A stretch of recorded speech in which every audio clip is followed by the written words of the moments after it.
morning guys. Wala naman na yung trabaho natin dito. Trabaho ko sa bagay nagsisimula sa pag-prepare ng mga gamit, mga paghahanda ng gawa, ng black coffee machine. Yan yung trabaho sa bagay. Mabilisan, hindi pwedeng pabagal-bagal. But my body won't decay, cause my messages are timeless, so they'll put them on display. Oh yeah, I rap with a certainty, I have a sense of urgency, a message for eternity, for everyone internally. I had some people burning me, but now they fucking learn to see I ain't the one to fuck with, now they looking nervously. And I don't really care what you think of me respectfully. You can kick rocks if you think you're fucking better, see I will outwork you, turn you to an enemy. Hurt you so bad that you're gonna need some therapy. I got the motherfucking recipe, I've been cooking up hits, I'ma leave a legacy. You'll be looking small when you're standing right next to me. I'm 5'10", bitch, but I'm 10 feet. Cause I don't give a fuck what you say. Yeah, I'ma do shit my way. So you can go kick rocks, I'ma stack bricks up, build what I want to make. Cause I don't give a fuck what you say. Yeah, I'ma do shit my way. So you can go kick rocks, I'ma stack bricks up, build what I want to make. Yeah, I'ma do it my way.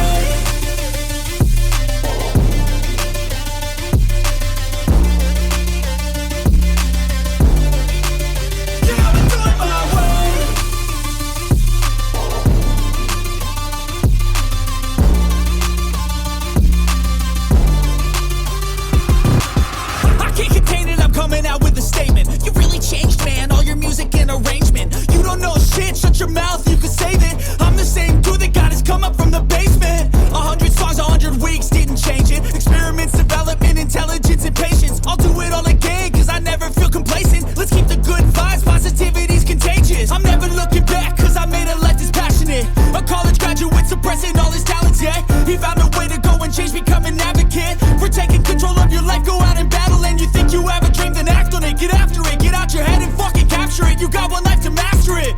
Don't give up on your future, we all start losers. We're all late bloomers, gotta struggle through the sewer. What you say? Yeah, I'ma do shit my way. So you can go kick rocks, I'ma stack bricks up, build what I want to make. Cause I don't give a fuck what you say. Yeah, I'ma do shit my way.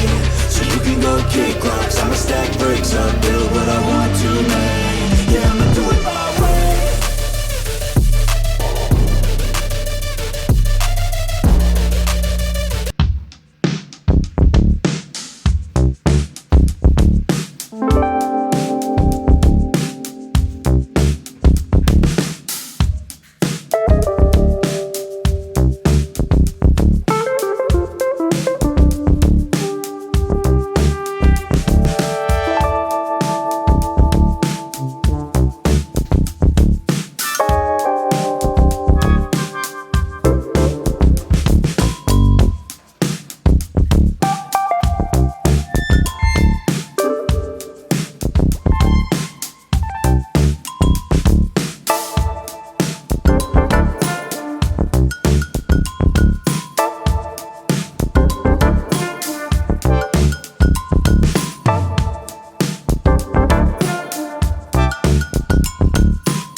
So ito guys, ready na ang big boiler gawa, small boiler, mainit na coffee mate, mga tea, black coffee, machine espresso, cappuccino.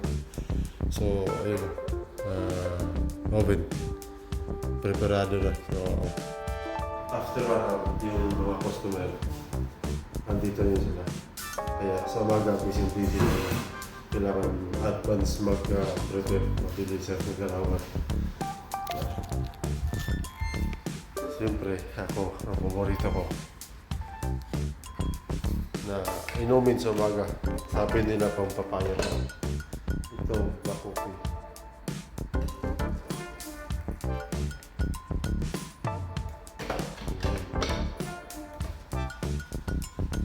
Guys, kape tayo. Sarap. 4 na scoop na kape. Yeah. Tapos, upilit ng bintana. Yan. Ang tarawan sa labas. Yan. o pinibintana sa umaga. Kailangan to nakabukas sa umaga pag tapos na ako mag-prepare para yung amoy ng gawa, amoy ng pan makalabas na, makapasok yung preskong hangin. Kape na tayo.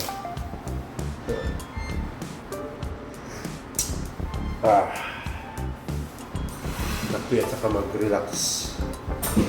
Kasi after 1 hour, bakbaka na. Yung call-out ka na namang tawag ng mga boss natin dyan. Pa-deliver ng black coffee, mahilig sa gatas yung iba pure coffee. Kaya habang wala pa sila, tayo muna yung magkape-kape rin. Kaya tikman na natin itong ginawa kong gawa. Tayo ang unang titikim. Ito yung tinatawag na Arabic coffee. Mabango to. Ito yung paborito ng mga Saudi.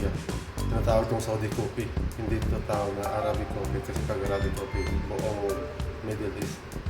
Tinatawag mo itong Saudi coffee kasi Saudi, Middle Saudi. Ito ang mukha yun. Pampaganon yun. Pag palagi kang umiinom nito, pampakondisyon. Pampaganon. So, masarap. Sarap talaga ng gawa. Tatlong ganito sa prawn at saka yung tinatawag na hill powder. So, ayun. Good morning everyone.